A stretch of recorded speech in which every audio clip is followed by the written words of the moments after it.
సమాజం ఉద్యమాలను చూస్తుంటే విద్యావంతులు మౌనంగా ఉండడం దేశద్రోహం లాంటిది అన్నాడు. ఇది ఎంత గొప్ప మాట అంటే ఇవాళ ప్రభుత్వాన్ని ప్రశ్నిస్తే దేశద్రోహం అంటున్నారు, ప్రభుత్వాన్ని ప్రశ్నిస్తే ధర్మద్రోహం అంటున్నారు, ప్రభుత్వాలను ప్రశ్నిస్తే పాకిస్తాన్ ఏజెంట్లు చైనా ఏజెంట్లు అంటున్నారు. మీరు నా యూట్యూబ్ ఛానల్కి వెళ్ళి కామెంట్లు చూడండి, రోజు చైనేశ్వర్ పాకేశ్వర్ అని నా పేరు పెట్టారు. అలాంటి అనుభవాలను చూస్తున్నాం మనం. ఇంకా గట్టిగా మాట్లాడితే యూఏపీఏ కింద అరెస్ట్ చేస్తామంటున్నారు బహిరంగంగా. ఇటీవల ఓ టీవీ ఛానల్లో అధికార పార్టీ ప్రతినిధి బహిరంగంగా చెప్పింది ఏంటంటే ప్రొఫెసర్ నాగేశ్వర్ను ప్రకాష్ రాజును యూఏపీ కింద త్వరలోనే లోపలేస్తాం. సో నేను నవ్వుతున్నాను దేశపతి గారిని, మీటింగ్కి వస్తారా? వస్తాను, యూఏపీఏ కింద అరెస్ట్ కాకపోతే అన్న నవ్వుతూ. ఎందుకంటే ఆ దశ కూడా వచ్చేసింది, ప్రశ్నిస్తే కేసులు పెడుతున్న దశలో మనం బతుకుతున్నాం.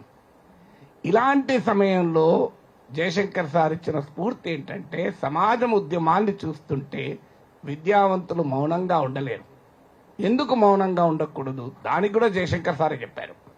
ప్రజలకు కష్టాలే తెలుసు కానీ కారణాలు తెలియవు, ప్రజలకు అనుభవాలే ఉంటాయి కానీ పరిష్కారాలు తెలియవు, అది విద్యావంతులు చెప్పాలి అన్నారు. అంటే ఎందుకు మౌనంగా ఉండకూడదు కూడా చెప్పారు. ఇది జయశంకర్ సారే కాదు, ప్రపంచవ్యాప్తంగా పబ్లిక్ ఇంటలెక్చువల్స్ లెగసీ అది. ప్రమిళా థాపర్, నిఖిల్ చక్రవర్తి స్మారకోపన్యాసం ఇస్తూ ఓ మాట అంటారు, to question or not to question can never be a question అంటుంది. To question or not to question can never be a question. ప్రశ్నించాలా ప్రశ్నించకూడదా అన్నది ఏనాడు ప్రశ్న కాదు అంటారు. పాల్ స్వీలీ ఓ మాట అంటాడు, the real intellectual is one who relates his intellect with the problems of society and the development of society అంటారు. అలాంటి ఒక public intellectual Jayashankar sir. So ఆ సారు ఆర్గానిక్ ఇంటెలెక్చువల్. సమాజం, ఆంటోనియో గ్రామ్సే భాషలో చెప్పాలంటే సమాజంతో పెనవేసుకున్నటువంటి ఒక ఆర్గానిక్ ఇంటెలెక్చువల్. ఇంటెలెక్చువల్ పదం ఆయన వాడకపోవచ్చు కానీ ముమ్మాటికి ఒక ఆర్గానిక్ ఇంటెలెక్చువల్. సో ఆయన స్మారకోపన్యాసానికి ఒక ఉద్యమము దేశంలో జరుగుతుంటే ఆ ఉద్యమాన్ని విశ్లేషించడం ఎలా? ఎందుకంటే ఉద్యమంలో పాల్గొన్న వారికి అనుభవాలే ఉండొచ్చు కానీ దాని వెనకాలన్న తత్వము, దాని ప్రత్యేకత అర్థం కాకపోవచ్చు. ఎందుకు ఈ ఉద్యమం ముఖ్యమైంది? ఈ ఉద్యమం ఎందుకు ముఖ్యమైందంటే ఏ ప్రభుత్వానికైతే ఓటు వేసి గెలిపించారో, ఏ నాయకుడినైతే చాలా గొప్పగా కీర్తించిన సెక్షన్లే రోడ్డు మీదకి వచ్చి నాయకుని పైన భీములు చేయడం మొదలుపెట్టారు. ఇది ఎంత చేంజ్ ఒక్కసారి ఆలోచించండి. ఏ సమాజంలో ఏ సెక్షన్ల ప్రజానీక్యం, ఏ యువతరంలో ఎక్కువ మంది ఏ నాయకుడిని అయితే కీర్తించారో ఆ నాయకుడిని ప్రశ్నిస్తూ ఇవాళ నిరసనలో పాల్గొన్నారు. ఏనాడు ఉద్యమాలకు అలవాటు లేని జనం పాల్గొన్నారు. ఇక్కడున్న మన అందరికీ కూడా ఉద్యమాలు కొత్త కాదు. సో ఉద్యమాలు కొత్త కాదు, ఉద్యమాలలో పాల్గొనడం కొత్త కాదు. కానీ ఢిల్లీ నిరసనలో పాల్గొన్న చాలా మందికి అసలు ఉద్యమం అంటే తెలియదు. ఒక 15 ఏళ్ళ అమ్మాయి అంటది, మా అమ్మకు అబద్ధం చెప్పి వచ్చాను ఇక్కడికి అంటది, అమ్మకు అబద్ధం చెప్పి వచ్చానని. సో ఎంత గొప్ప మాట చూడండి అది. ఈ ఒక 27 ఏళ్ళ అమ్మాయి బొంబాయిలో పోలీసు వ్యాన్కు చెయ్యడ్డం పెట్టి ఆపుతుంది. మనం అరచేతిని అడ్డు పెట్టి సూర్యకాంతిని ఆపలేవు నినాదాలు ఇచ్చాం. నినాదాలు కాదు, అరచేతిని అడ్డు పెట్టి పోలీసు వ్యాన్ ఆపింది. అది గొప్పతనం చూడండి. పెల్లెట్ గన్లు పడుతుంటే వెనక్కు పోలే ముందు కురికారు. పెల్లెట్ గన్లకు వెనక్కు పోలే ముందు కురికారు. నేను చిన్నప్పుడు యూనివర్సిటీలో నినాదాలు ఇచ్చాం, జీనా హైతో మర్నా సీకో, కదం కదం పర్ లడ్నా సీకో అని. బతకాలంటే చావడం నేర్చుకోవాలి, అడుగడుగున పోరాటం నేర్చుకోవాలంటే.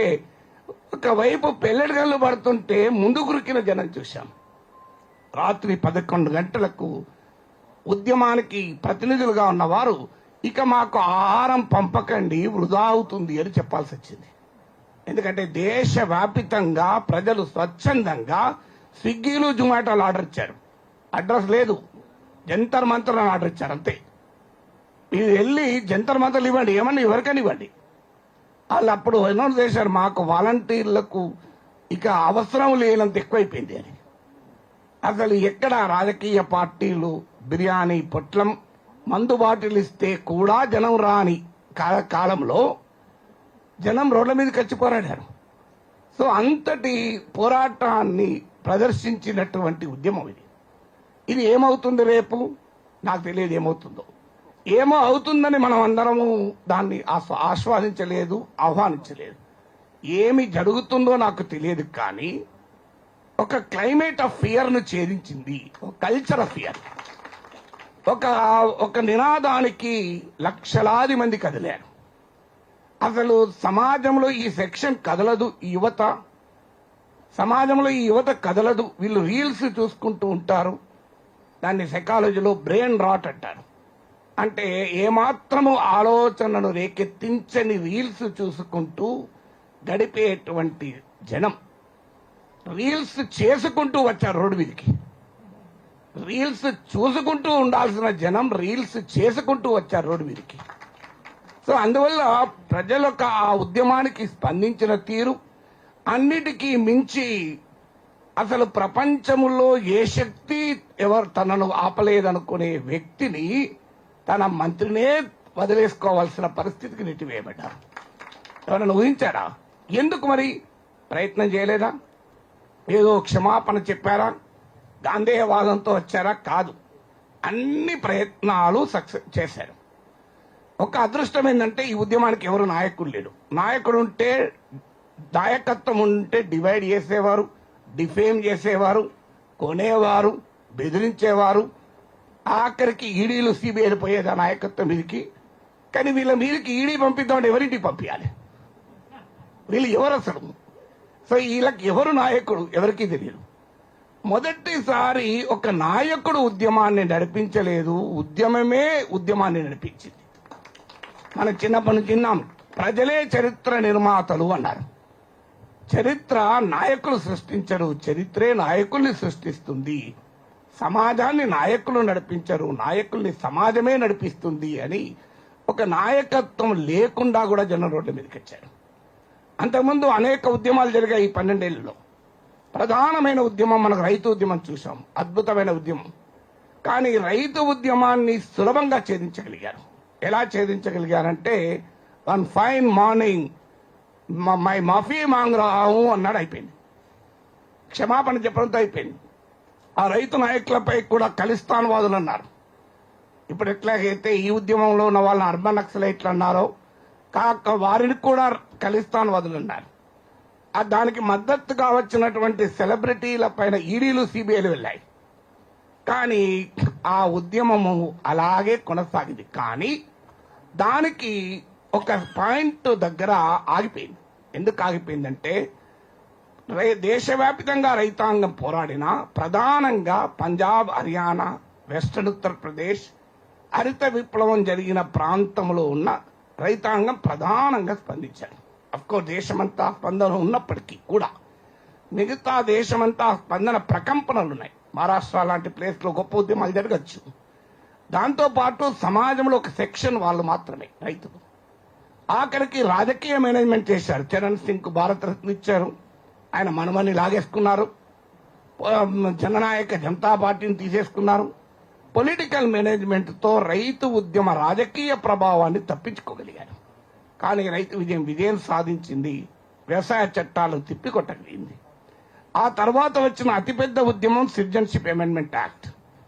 ఇది తనకు అనుకూలంగా మార్చుకోగలిగారు. ఎందుకంటే ఇది కేవలం మైనారిటీలది, ఇది ముస్లింలదని చెప్పి మెజారిటేరియన్ కన్సాలిడేషన్ కు ఆ ఉద్యమాన్ని ఆయుధంగా వాడుకోగలిగారు. ఇక ఇటీవల వచ్చింది, దేశ రాజధాని సమీపంలో నోయిడాలో, ఇక్కడ ఇతర చోట్ల కార్మికులు పెద్ద పోరాటాలు జరిపారు. కానీ ఈ ఉద్యమానికి ఉన్న ప్రత్యేకత ఏంటంటే, ఆ రైతుల బిడ్డలున్నారు, ఆ కార్మికుల బిడ్డలున్నారు, ఆ మైనారిటీల బిడ్డలున్నారు, అన్ని రకాల ప్రజలు ఉన్నారు. రామ మందిర ఉద్యమంలో పాల్గొన్న కరసేవకుల బిడ్డలు కూడా ఉన్నారు. అందుకే ఏమీ చేయలేని పరిస్థితి తీసుకొచ్చారు. అప్పుడు ఈ ప్రభుత్వం దిగిరాక తప్పలేదు. అందువల్ల ప్రభుత్వం ఏదో డెమోక్రటిక్ అకౌంటబిలిటీతో, ప్రజాస్వామిక స్ఫూర్తితో దిగి వచ్చిందనుకుంటే పొరపాటు. దిగి రాలేదన్న దానికి ఉదాహరణ ఏంటంటే, ధర్మేంద్ర ప్రధాన్ రిజైన్ చేసి పార్లమెంట్కి వెళ్తే అతన్ని సన్మానం చేశారు. ఏది గొప్ప స్వాతంత్ర పోరాటంలో పాల్గొనొచ్చావని. నాకు ఆశ్చర్యం వేస్తుంది. మనం చిన్నప్పుడు కడగ తిక్కన అని ఒక పాట చదువుకున్నాం. యుద్ధం నుంచి రిటర్న్ వస్తే భార్య పసుపు గాజులు అవన్నీ పెట్టింది. ఇప్పుడు పనికిరాదనుకో ఉపమానం. కానీ ఆ రోజు నీవు ఎందుకు యుద్ధానికి నుంచి వెనక్కొచ్చి అక్కడే పోయి చావచ్చు కదా అన్నది భార్య. కానీ ధర్మేంద్ర ప్రధాన్ యుద్ధంలో ఓడిపోయి రిజైన్ చేసి వస్తే సన్మానం చేశారు. ఎందుకు సన్మానం చేశారంటే మేము ఓడిపోలేదు, మేము ప్రజాస్వామిక జవాబుదారితనాన్ని ప్రదర్శించలేదు, రాజకీయ వ్యూహంలో భాగంగా మాత్రమే వ్యవహరించామని చెప్పడం. అంటే ఏ అకౌంటబిలిటీ కొరకైతే అంత పెద్ద ఉద్యమం జరిగిందో ఆ accountability is just only in form, not in content. అందువల్ల ఉద్యమము స్వభావము చెప్పాను, ఉద్యమానికి స్పందన చెప్పాను. ఇక క్వశ్చన్ ఏమొస్తుంది, మరి ఇంత పెద్ద ఉద్యమం ఎందుకు వచ్చింది? మీరు చాలా ఈ ఉద్యమం జరుగుతున్న సమయంలో చూసి ఉంటారు. నేను కాక్రోజ్, నేను ఆ ఉద్యమాలు హైదరాబాద్లో జరిగిన నిరసనలో పర్సనల్గా పాల్గొన్నాను.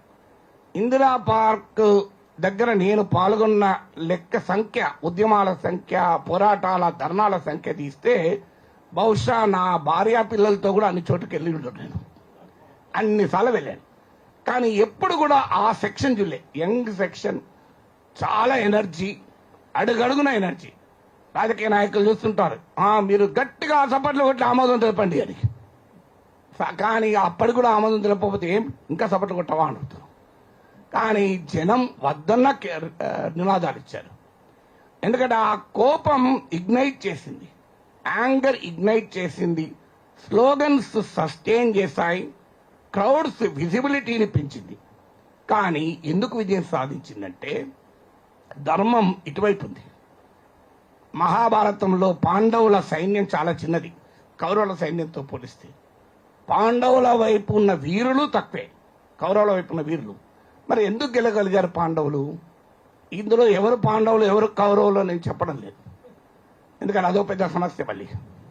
కానీ ఒకటి మాత్రం నిజం, ఎందుకు గెలవగలిగారంటే ధర్మం ఎటువైపు ఉంటే అటువైపు గెలుస్తుంది. అందువల్ల హిందుత్వవాదులకు కూడా నా అపీల్ ఏంటంటే, అయ్యా హైందవమే చెప్పింది ధర్మం ఎటువైపు ఉంటే అటువైపు గెలుస్తుంది. ఎంతటి బలవంతుడైనా ధర్మం ముందు ఓడిపోవాల్సిందే అని, భగవంతుడు కూడా ధర్మం చెప్పినట్టు వినాల్సిందే అని. అదే జరిగింది. నరేంద్ర మోడీ కూడా ధర్మం చెప్పినట్టు వినాల్సి వచ్చింది. అందువల్ల ఎందుకు ఈ మాట చెప్తున్నట్టు, మరి ఏంటి దీని వెనకాలన్న కారణం ఏంటి? ఈ ఉద్యమ సమయంలో మీరు చాలాసార్లు వింటారు, వీళ్ళంతా నీట్ ఎగ్జామ్ రాసిన వాళ్ళ, ఆ వయసు వాళ్ళే కాదు కదా, అసలు ఇందులో చాలా మందికి నీట్ అంటే తెలియదు కదా. మీరు కనుక నేషనల్ మీడియా చూస్తే, ఇంగ్లీషు హిందీ మీడియా, అర్నబ్ గోస్వామి లాంటి వాళ్ళని కనుక చూశారనుకోండి, వాళ్ళు రోజు అర్నబ్ గోస్వామి, నవికా కుమార్, రాహుల్ శివశంకర్, ప్రణేష్ కుమార్, వీళ్ళంతా ఒక సాల్టీలు ఇవన్నీ. ఇక రోజు పొద్దున్న లేస్తే, ఈవినింగ్ పొద్దున్న లేస్తే కాదు, సాయంత్రం లేస్తే ఇక చర్చ అంతా ఏంటంటే ఇందులో నీట్ ఎగ్జామ్ రాసిన వాళ్ళు ఎవరన్నా ఉన్నారా. సో ఇది ఒక గొడవ. ఎందుకు ఈ ఉద్యమాన్ని బ్లేమ్ చేస్తాడు? వీళ్ళంతా అపోజిషన్ అని, విదేశీ నిధులని, ఎన్ని చెప్పాలో అని చెప్పారు. కానీ లెఫ్ట్ లిబరల్స్ అని అన్ని రకాలుగా చెప్పారు. కానీ ఎందుకు మరి నిజమే కదా, అది కరెక్టే కదా, వాళ్ళంతా మన నీట్ రాసిన వాళ్ళకి కారు, ఆ ఏజ్ గ్రూప్ కూడా కాని వాళ్ళు కూడా ఉన్నారు, హైయర్ ఏజ్ గ్రూప్ కూడా. మరి వీళ్ళందరూ ఎందుకు దేని కొరకు వచ్చారు అంటే NEET was only a trigger. అసలు విషయం ఏంటంటే దేశంలో ఉన్నటువంటి ఈ ఉద్యమానికి ఉన్న పొలిటికల్ ఎకానమీ అర్థం చేసుకోవాలి.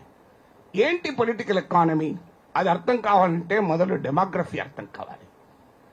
ఇప్పుడే కాదు, మీకు 2013లో United Nation Development Programme Human Development రిపోర్ట్లో మాట అంటుంది, యుఎన్డిపి అరబ్ స్ప్రింగ్స్ గురించి మాట్లాడుతూ మాట అంటుంది, ఎడ్యుకేషన్ ఎక్స్పాండ్ అయి ఎంప్లాయ్మెంట్ ఎక్స్పాండ్ కాకపోతే జరిగేది ఏంటంటే అరబ్ స్ప్రింగ్ అని చెప్పింది. అంటే విద్యారంగంలో చదువుకునే వారు పెరుగుతూ ఉంటారు, దానికి తగ్గట్టు ఉపాధి దొరకదు, అప్పుడు జరిగేది ఇలాంటి ఉద్యమాలే అని. ఇది 2013లో యుఎన్డిపి హెచ్చరించింది. మరి ఇవాళ జరిగింది ఏంటి? 2014లో భారతదేశంలో ఉన్న రిలవెంట్ ఏజ్ గ్రూప్లో 23.7% హైయర్ ఎడ్యుకేషన్లో ఉండేవారు. Massive expansion higher education. మేము స్టూడెంట్గా ఉన్న రోజుల్లో అప్పుడు రాజీవ్ గాంధీ నూతన విద్యా విధానం అనే ఒక డాక్యుమెంట్ ఇచ్చారు, challenges of education A policy perspective అని. ఆ డాక్యుమెంట్లో చెప్పింది ఏంటంటే రిలవెంట్ ఏజ్ గ్రూప్లో కేవలం <5% మాత్రమే హైయర్ ఎడ్యుకేషన్లో ఉన్నారని. సో అది 1985. 2014కి వచ్చే వరకు అది 23.7% పెరిగింది. ఇప్పుడు 2026కి వచ్చే వరకు 30% దాటింది. అంటే more and more children are studying higher educations. అది నాణ్యత ఎంత ఉంది, ప్రమాణాలు ఎంత ఉన్నాయి, అవి తర్వాత చర్చ. కానీ అట్లీస్ట్ డిగ్రీలు తీసుకుని బయటకు వస్తున్నారు. కానీ దేశంలో గ్రాడ్యుయేట్ అన్ఎంప్లాయ్మెంట్ 40% ఉంది. Graduate unemployment is 40%. ఎందుకుంది? ఎకనామిక్ గ్రోత్ కు ఎంప్లాయ్మెంట్ కు మధ్య ఉన్న లింకు తెగిపోయింది. మనం అనుసరించినటువంటి గ్రోత్ మోడల్లో ఉన్న లోపం ఏంటంటే jobless growth, job loss growth గా మారింది. ఎంప్లాయ్మెంట్ ఎలాస్టిసిటీ అంటారు ఎకనామిక్స్ లో ప్రిన్సిపల్. అంటే 1% జీడిపి పెరిగితే ఎంప్లాయ్మెంట్ ఎంత పర్సెంటేజ్ పెరుగుతుంది. ఆ relationship between GDP growth and employment growth ను ఎంప్లాయ్మెంట్ ఎలాస్టిసిటీ అంటారు. 1980లో ఇండియాలో ఎంప్లాయ్మెంట్ ఎలాస్టిసిటీ 0.5%. అంటే 1% జీడిపి పెరిగితే 0.5% ఎంప్లాయ్మెంట్ పెరిగింది. ఎర్లీ 2000కి వచ్చే వరకు అది 0.3% పడిపోయింది. అంటే 1% జీడిపి పెరిగితే 0.3% మాత్రమే ఎంప్లాయ్మెంట్ పెరిగింది. 2026లో I'm just quoting International Labour Organization data, ILO data, 0.16% పడిపోయింది. అంటే 0.5 నుంచి 20 ఏళ్లలో 0.3 దాదాపు సగమైంది. మరో 20 ఏళ్లలో 0.16కు పడిపోయింది. ఇది మీకు పొరుగునున్న దేశాలు చూద్దాం. Bangladesh and Vietnam employment elasticity 0.3%. China and Indonesia 0.4%. Philippines 0.5%. అంటే ఏం జరుగుతుంది దేశంలో? నేను రెండు రకాల గణాంకాలు ఇచ్చాను. ఒకటి హైయర్ ఎడ్యుకేషన్ ఎక్స్పాండ్ అవుతుంది, మరోవైపు ఏమో ఎకనామిక్ మోడల్ ఆ గ్రోత్ కాస్త మీకు ఉద్యోగాలుగా మారడం లేదు. దీని ఫలితమే ఇవాళ యూత్ లో ఉన్న ఫ్రస్ట్రేషన్. ఇది మొదటి రీజన్. ఎందుకు ఫ్రస్ట్రేషన్ అంటే క్లాస్ రూమ్ నుంచి క్యారియర్ కు ట్రాన్సిషన్ అనేది ప్రశ్నార్థకంగా మారిపోయింది. క్లాస్ రూమ్ టు మీకు క్యారియర్ ప్రశ్నార్థకంగా మారినప్పుడు యూత్ లో ఉండేటువంటి ఫ్రస్ట్రేషన్ అంతా ఇంత కాదు. సో అందువల్ల మొదటి ఫ్యాక్టర్, ఇంత జనం రావటానికి నీట్ తో సంబంధం లేదు. నీట్ ఒక ట్రిగర్, డెఫినెట్ గా ట్రిగర్. ఆ ట్రిగర్ కూడా ఎందుకు వచ్చిందో చెప్తాను. కానీ దీని లోతుల్లోకి వెళ్ళి చూస్తే ఎకానమీలో ఉన్నటువంటి ఒక ప్రమాదకరమైనటువంటి ట్రెండ్, మాలాంటి వాళ్ళు ఎన్నో రోజులుగా చెప్తున్న ట్రెండ్. ఎందుకు ఇది? మరోవైపు ఏమో దేశంలో యూత్ సంఖ్య పెరుగుతోంది. ఇవాళ ఇండియాలో ఎవరేజ్ ఏజ్ గ్రూప్ 29 ఇయర్స్, సగటు భారతీయుని వయసు 29 ఏళ్ళు. చైనాలో 37 ఇయర్స్, అమెరికాలో, చైనాలో. జపాన్లో అయితే మోర్ దెన్ 45 ఇయర్స్. అంటే మిడిల్ ఏజ్ లో జపాన్, చైనా, అమెరికా ఉంటే మనం నూనూగు మీసాల యవనంలో ఉన్నాం.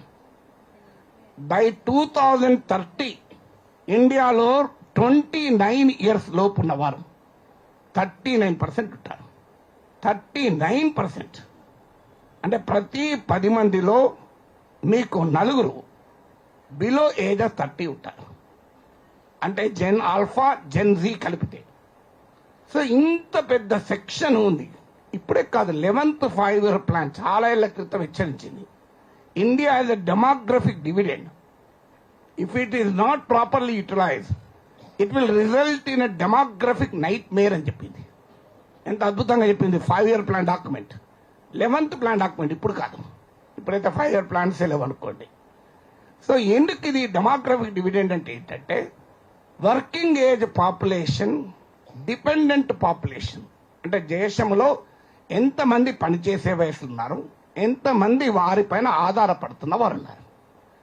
డిపెండెంట్ పాపులేషన్ తక్కువ ఉండి వర్కింగ్ పాపులేషన్ ఎక్కువ ఉంటే దాన్ని డెమోగ్రఫిక్ డివిడెండ్ అంటారు. ఇప్పుడు మన దేశంలో 2/3 of the population working age లో ఉంటే 1/3 డిపెండెంట్ గా ఉన్నారు. ఇంకొక 15 ఏళ్ల వరకు బహుశా మనకు ఉండొచ్చు ఈ లగ్జరీ. ఈ పాపులేషన్ దీన్ని డెమోగ్రఫిక్ ట్రాన్సిషన్ అంటారు. అంటే జనాభా ప్రస్థానంలో కొన్ని సందర్భాల్లో ఈ అవకాశం వస్తుంది. ఈ అవకాశాన్ని ఉపయోగించుకోగలిగిన వారు డెవలప్ అవుతారు.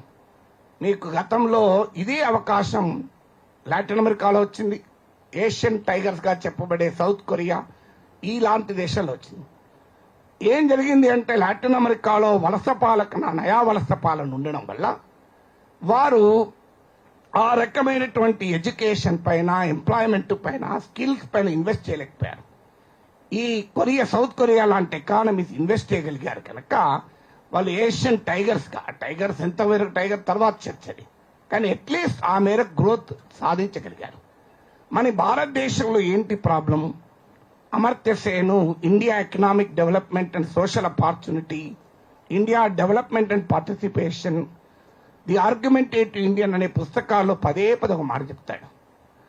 The left wing commitment in China, Cuba and Vietnam, progressive capitalism in South Korea, impact of Buddhist tradition of learning on Japan, a concerted public action in countries like Sri Lanka have made them to achieve very high levels of human development అంటాడు.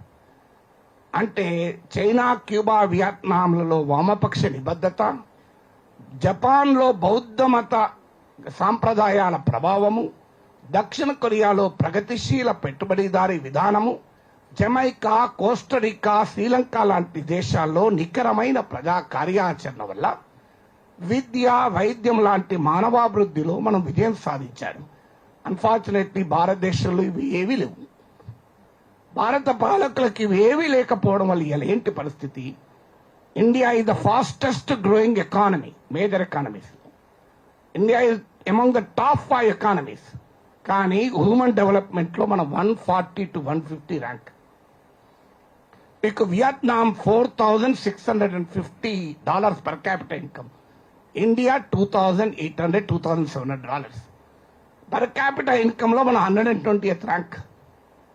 So ఇవన్నీ కూడా నీకు immediate గా తెలియకపోవచ్చు. Jayashankar sir అన్నట్లు ప్రజలకు కష్టాలే తెలుసు కానీ కారణాలు తెలియదు, ప్రజలకు అనుభవాలు ఉంటాయి కానీ పరిష్కారాలు అందరికీ తెలియదు. సో కారణాలు ఏంటి అంటే ఈ ఆర్థిక వ్యవస్థ ఉపాధి రహిత ఆర్థిక వ్యవస్థగా ఉంది. పోనీ ఉద్యోగం దొరికింది, ఉద్యోగం దొరికినంత తర్వాతైనా స్థిరత్వం ఉందా అంటే ఈ ఎకనామిక్ మోడల్కి ఇంకో క్యారెక్టర్ ఉంది. ఉద్యోగం వచ్చిన తర్వాత ఏమవుతుంది? ఎప్పుడు ఈమెయిల్ వస్తుందో తెలియని పరిస్థితి. సడన్ గా పొద్దున్న లేసి ఆఫీస్ ఈమెయిల్ ఓపెన్ చేస్తా అంటే ఈమెయిల్ ఓపెన్ కాదు, పర్సనల్ మెయిల్కి వస్తుంది, యువర్ సర్వీసెస్ ఆర్ టర్మినేటెడ్ అని. అది ఎన్నకి 20 ఏళ్ళు పనిచేసిన తర్వాత. పోనీ ఉద్యోగం పోలేదనుకోండి, టాక్సిక్ వర్క్ కల్చర్, 12 గంటలు 13 గంటలు ఎందుకు పనిచేస్తారో తెలియకుండా పనిచేస్తూనే ఉంటారు. అంటే ఒకవైపేమో ఉద్యోగాలు లేవు, మరోవైపేమో ఉద్యోగం ఎప్పుడు పోతుందో తెలియని. అంటే మనిషి బతికినా ప్రాబ్లం లేదు, చచ్చిపోయినా ప్రాబ్లం లేదు, ఏ క్షణం చస్తానో అంటే ఇంకెక్కువ టెన్షన్ ఉంటుంది. అది ఇంకా ఎక్కువ టెన్షన్, భరించలేని టెన్షన్. ఒక work insecurity, toxic work culture, ఇవన్నీ ఒక ఎత్తు అయితే అండర్ ఎంప్లాయ్మెంట్ మరో ఎత్తు. మామూలు అండర్ ఎంప్లాయ్మెంట్ కాదు, అన్ఎంప్లాయబిలిటీ అంటారు. అన్ఎంప్లాయ్మెంట్ కాదు, అన్ఎంప్లాయబిలిటీ. అత్యధిక మంది గ్రాడ్యుయేట్స్ ఇవాళ అన్ఎంప్లాయిడ్ కాదు. ఇలాంటి ఎకానమీ సృష్టిస్తుంటే ఏం చేయాలి ప్రజలు? ఈ ఎకనామిక్ మోడల్ పైన ఫ్రస్ట్రేషన్తో ఉన్నటువంటి యువత, పోనీ మరి మధ్యతరగతి తల్లిదండ్రుల బిడ్డలు వీళ్ళందరూ నిన్న మొన్న ఢిల్లీ దర్శనంలో మీరు గమనిస్తే వాళ్ళ భాష, వాళ్ళు మాట్లాడే తీరు, వాళ్ళ వేషధారణ మీరు జాగ్రత్తగా అబ్జర్వ్ చేస్తే అత్యధిక మంది మిడిల్ క్లాస్ పిల్లలు. మిడిల్ క్లాస్కి ఏంటి పరిస్థితి ఇవాళ హైయెస్ట్ ట్యాక్స్ బర్డన్ అనుభవిస్తున్న సెక్షన్ మిడిల్ క్లాస్. ఎందుకంటే కార్పొరేట్ రంగానికి రాయితీలు ఉంటాయి. 2019 సెప్టెంబర్లో కార్పొరేట్ ఇన్కమ్ ట్యాక్స్ 10% తగ్గిస్తే కేంద్ర ప్రభుత్వం 1,86,000 కోట్ల ఆదాయాన్ని కోల్పోయింది. కానీ మిడిల్ క్లాస్ ఏమో ఇన్కమ్ ట్యాక్స్ ఎక్కువ, జిఎస్టీ ఎక్కువ. సాలరీడ్ మిడిల్ క్లాస్ అయితే అసలు ఏ అవకాశాలు ఉండవు. మరోవైపు ఏమో కాస్ట్ ఆఫ్ లివింగ్ పెరిగిపోతుంది, ఇంటి అద్దెలు పెరుగుతున్నాయి, ఎడ్యుకేషన్ కాస్ట్ పెరిగిపోతుంది, హెల్త్ కాస్ట్ పెరిగిపోతుంది. తాము కట్టిన ట్యాక్సెస్ వల్ల ప్రభుత్వాలు కల్పిస్తున్న పబ్లిక్ సర్వీసెస్ మధ్యతరగతి ఉపయోగించుకోలేని పరిస్థితి. అంటే తమ బిడ్డను ప్రభుత్వ స్కూలుకు పంపలేరు, తమ బిడ్డని ప్రభుత్వ ఆసుపత్రికి పోరుతాము అంటే తామేమో పన్నులు కడుతూ ఉంటారు. ఆ పన్నుల డబ్బుతో ప్రభుత్వం ఇచ్చే పౌర సేవలను వీళ్ళు నచ్చరు. ఏం చేయాలి అంటే ఒకవైపు మీరు గమనించండి, దేశంలో మొదటిసారిగా నిన్న లేటెస్ట్ గా reserve bank of India data, asset taking loans అంటే ఆస్తుల కొరకు అప్పులు చేసే వారి కన్నా రోజువారీ ఖర్చుల కొరకు అప్పులు చేస్తున్న వాళ్ళు భారతదేశంలో పెరుగుతున్నారు. ఇది నేను చెప్పేది కాదు, 34% నుంచి 51% పెరిగింది. లేటెస్ట్ ఆర్బీఐ రిపోర్ట్ ఇది, latest reserve bank of India. Asset కొరకు లోన్ కాదు, అసెట్ కొరకు లోన్ తీసుకుంటే తప్పలేదు, ఖర్చుల కొరకు లోన్లు తీసుకునే పరిస్థితి వచ్చింది. పోనీ కాస్తో కుస్తో సేవింగ్స్ ఉన్నాయనుకోండి, సేవింగ్స్ లేని వారి బాధ్యత. సేవింగ్స్ ఉన్న వారికి ఏంటి, బ్యాంకులో పెడితే ఫిక్స్డ్ డిపాజిట్ మీద వచ్చే ఇంట్రెస్ట్ తక్కువ, దానిపైన ట్యాక్స్. స్టాక్ మార్కెట్ లో పెడితే ఎప్పుడు పోతుందో తెలియదు. రియల్ ఎస్టేట్ లో పెడదామంటే ఆ రియల్ ఎస్టేట్ లో పెరిగిపోయి ఆకాశానికి ఎగిరిపోయి వీళ్ళకున్న సేవింగ్స్ సరిపోదు. బంగారం కొందామంటే మోడీ గారు కొనొద్దంటున్నాడు ఏడాదిదాకా. ఏం చేయాలి ఈ డబ్బును మరి? అంటే సేవింగ్స్ లేని వాడికోమో ఖర్చులకు ఆదాయానికి మధ్య వ్యత్యాసంతో అప్పులు చేస్తున్నాడు. కాస్తంత సేవింగ్ ఉన్నవాడు ఆ సేవింగ్ ఎక్కడ పెట్టుకోవాలో తెలియదు. పోనీ సేవింగ్ చాలా ఎక్కువ ఉండి డబ్బులు ఉన్నాయనుకోండి, ఇన్వెస్ట్ చేద్దామంటే ఎకానమీలో డిమాండ్ లేదు ఇవాళ. అందుకే మీరు గమనించండి, కావాలంటే మీరు ఎక్స్పెరిమెంట్ చేయండి. నేను చేశాను ఒక టెస్ట్. పెద్ద పెద్ద రియల్ ఎస్టేట్ ఓనర్లను, పెద్ద పెద్ద పరిశ్రమాధిపతులను అడిగాను, are you satisfied with economy అంటే లేదు అన్నారు. ఎందుకంటే వాళ్ళ బాధ ఏంటి అంటే, మేము 200 అపార్ట్మెంట్లు కడితే 100 కూడా పోతలేవు సార్. అంటే డిమాండ్ లేదు ఎకానమీలో. డిమాండ్ ఎందుకు లేదు? ప్రజల చేతుల్లో ఆదాయాలు లేవు. ఎందుకు ఆదాయాలు లేవు? ప్రజల చేతుల్లో మన ఎకనామిక్ మోడల్. నేను చాలాసార్లు చెప్పాను, మీరు వినుంటారు. ఒకరోజు ఉమ్మడి రాష్ట్రంలోనే Andhra Pradesh chamber of commerce and industry వారు నన్ను ఒక లెక్చర్ పిలిచారు. లెక్చర్ కాదు, వాళ్ళు ఒక డిబేట్ పెట్టారు, ఇండస్ట్రియలైజేషన్ ఆఫ్ ఆంధ్రప్రదేశ్. పెద్ద పెద్ద పారిశ్రామికవేత్తలందరినీ పిలిచారు, నన్ను కూడా పిలిచారు. నేను ఎమ్మెల్సీగా ఉన్నాను కనుక వాళ్ళందరూ ముందు మాట్లాడారు. ఒకరు వచ్చి, మీరు మాకు పన్నులు తగ్గించండి, మేము పెట్టుబడులు పెడతామన్నారు. ఇంకోరు వచ్చి, మాకు ఫ్రీగా పవర్ ఇవ్వండి, వాటర్ ఇవ్వండి, ల్యాండ్ తక్కువ రేటుకి ఇవ్వండి, మేము పెడతాం పెట్టుబడులు అన్నారు. ఇంకోరు వచ్చి, మాకు తక్కువ వడ్డీ రేట్లు రుణాలు ఇవ్వండి, మేము పెడతామన్నారు. లాస్ట్కి నన్ను పిలిచారు. నేను పోయి, ఇవన్నీ ఇస్తే ఎవడు పెట్టుబడులు పెట్టాడు, మరి ఏం చేస్తే పెట్టుబడులు పెడతారన్నారు. నేను ఉదాహరణ చెప్పాను. ఈ రెడిల్స్ లో ఈ ఛాంబర్ ఆఫ్ కామర్స్ ఎదురుగా మిర్చి బండి ఉంది. నేను వస్తూ ఆ మిర్చి బండి దగ్గర ఆగాను. ఎందుకు ఆగానంటే వాళ్ళు అడిగాను, ఏంటయ్యా రోజుకి ఎన్ని మిర్చీలు వేస్తావని అడిగాను. అంటే రోజుకో 100, 100, 150 వేస్తా సార్. అదేందయ్యా, ఇంత గొప్ప భారతదేశంలో పుట్టి నువ్వు 150 వేస్తా, 1500 వేయాలి మిర్చిలు అంటే అంత పెద్ద ప్లేస్ ఎక్కడున్నా సార్ అన్నాడు. నీకు మడిగిప్పిస్తా అన్నా, కానీ డబ్బులు ఎక్కడున్నాయంటే లోన్ ఇప్పిస్తా అన్నా. సామాన్ ఎక్కడుందంటే అన్ని కొనిపిస్తానయ్యా, మూకుళ్ళు నూనె అని. అవన్నీ కాదు సార్, బజ్జీలు తింటూ చూపెట్టండి సార్ అంట. మీరు నాకు 1500 బజ్జీలు తింటూ చెప్తే తల తాకట్టు పెట్టండి, ఇవన్నీ తెచ్చుకుంటా సార్ అంటారు. నాకు ఏదొద్దు సార్, మూకుడొద్దు, నూనె వద్దు, పొయ్యొద్దు, మడిగద్దు, ఏదొద్దు సార్, తినటోడు సార్ అన్నాడు. అంటే ఏంటి అర్థము? తినటోడు ఉంటేనే ఎకానమీ పెరుగుతుంది అని. ఎందుకు నేను మీకు నవ్వుతూ చెప్పచ్చు, మీరు జీడిపి క్యాలిక్యులేషన్ లో ఇవాళ హైయెస్ట్ ప్రైవేట్ కన్జంప్షన్ ఎక్స్పెండిచర్ మన దేశంలో అర్థశాస్త్రాన్ని అర్థం కాని శాస్త్రంగా మార్చిపడేశారు. అందువల్ల తినండి. నేను ఓ రోజు మా ఊర్లో ఉన్నాను, మందమరి మండలంలో చిన్న ఊరు ఎదలాపురం అని. ఆ ఊర్లో కూర్చుంటే ఒక ఆయన వచ్చాడు, సార్ గా ముఖానికి రాసుకుంటే గుమగుమలాడతారు కదా సార్ ఆడోళ్ళు గది ఇవ్వండి అన్నాడు. ఆయన తెలియదు మొగోళ్ళు కూడా రాసుకున్న గుమగుమలాడతారు. సో ఏంటయ్యా అంటే ఈ షాప్ కీపర్కి అర్థమవుతలేదు. అదే సార్ ముఖానికి రాసుకుంటారు కదా పూసుకుంటారు కదా సార్ అన్నాడు. నాకు అర్థమైంది వాడు ఫేర్ అండ్ లవ్లీ అడుగుతున్నాడని. అది పేరు మారింది అనుకోండి ఇప్పుడు. ఎందుకయ్యా నాకు డౌట్, నాకు అలవాటు అన్నట్టు. ఓ ఆటో ఎక్కినా ట్యాక్సీ ఎక్కినా ఎవడు కనబడ్డా మక్క గంకులు తినడానికి నిలబడ్డా వాళ్ళు ఏదో ఒకటి అడుగుతూనే ఉంటా. ఎందుకంటే జర్నలిస్టులకు ఉండాల్సిన మొదటి లక్షణం ఏంటంటే తలకాయ తినడు.